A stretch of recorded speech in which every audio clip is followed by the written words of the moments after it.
Good morning, viewers. Welcome to Uvira 56 YouTube channel. Uvira 56 YouTube ఛానల్లో banking and finance మీద ఇంతవరకు 11 వీడియోలు publish చేయడం జరిగింది. దానికి విశేష స్పందన కూడా లభించింది. అందులో భాగంగా ఇప్పుడు ఏప్రిల్ 5వ తేదీన మన యూనియన్ ఫైనాన్స్ మినిస్టర్ గారు ఒక గెజెట్ నోటిఫికేషన్ రిలీజ్ చేశారు. 1 స్టేట్ 1 ఆర్ఆర్బి, అంటే 1 స్టేట్ 1 రూరల్ బ్యాంక్ అన్నటువంటిది. దీనికి సంబంధించి ఆల్రెడీ జరుగుతూ ఉన్నాయి. ఇప్పుడు ఇది 4th ఫేజ్. ఈ 4th ఫేజ్ కింద ఈ అమాల్గమేషను, ఆర్ఆర్బీస్ అమాల్గమేషను ఈ 4th ఫేజ్ కింద మనకి 10 స్టేట్స్, ఒక యూనియన్ టెరిటరీ, మొత్తం 11 రాష్ట్రాల్లో ఉన్నటువంటి 26 గ్రామీణ బ్యాంకుల్ని అమాల్గమేషన్ చేస్తున్నారు. దీంట్లో భాగంగా ఆంధ్రప్రదేశ్లో ఉన్నటువంటి 4 రూరల్ బ్యాంక్స్ యూనియన్ బ్యాంక్ కింద వస్తుంది.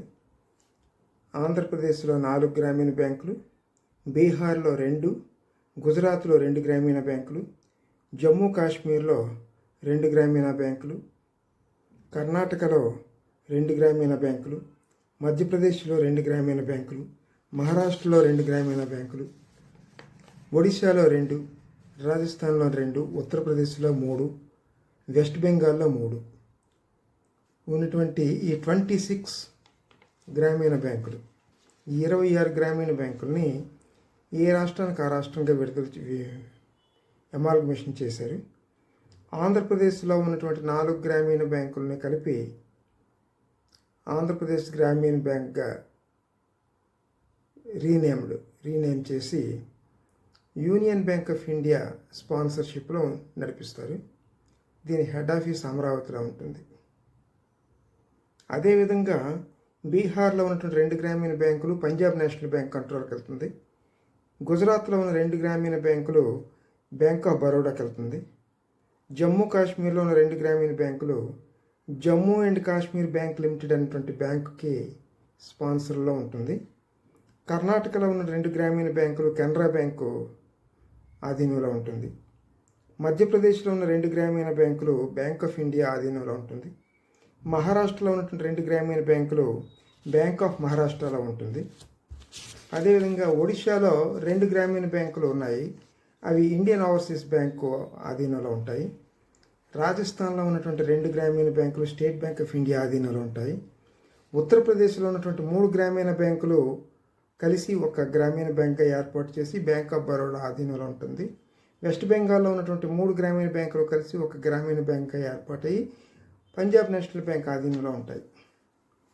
అయితే ఈ విషయానికి వస్తే ఆంధ్రప్రదేశ్లో ఉన్నటువంటి గ్రామీణ బ్యాంకులు ఆంధ్రప్రదేశ్ గ్రామీణ వికాస్ బ్యాంక్ 278 బ్రాంచులు, ఆంధ్ర ప్రగతి గ్రామీణ వికాస్ బ్యాంక్ 551 బ్రాంచులు, సప్తగిరి గ్రామీణ బ్యాంక్ 246 బ్రాంచులు, చైతన్య గోదావరి గ్రామీణ బ్యాంక్ 230 బ్రాంచులు.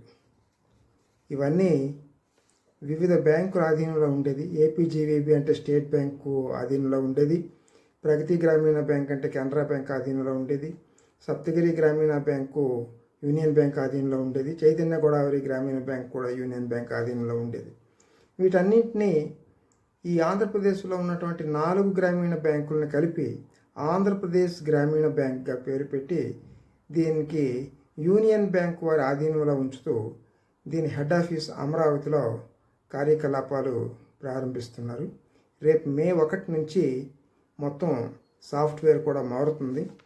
దీనికి అసలు యాక్చువల్గా ఈ అమాల్గమేషన్ చేయాల్సిన అవసరం ఏమిటి అన్నటువంటిది చూస్తే ఇంప్రూవ్డ్ ఎఫిషియన్సీ ఒకటి, ఎఫిషియన్సీ బాగా ఉంటుంది అన్నది.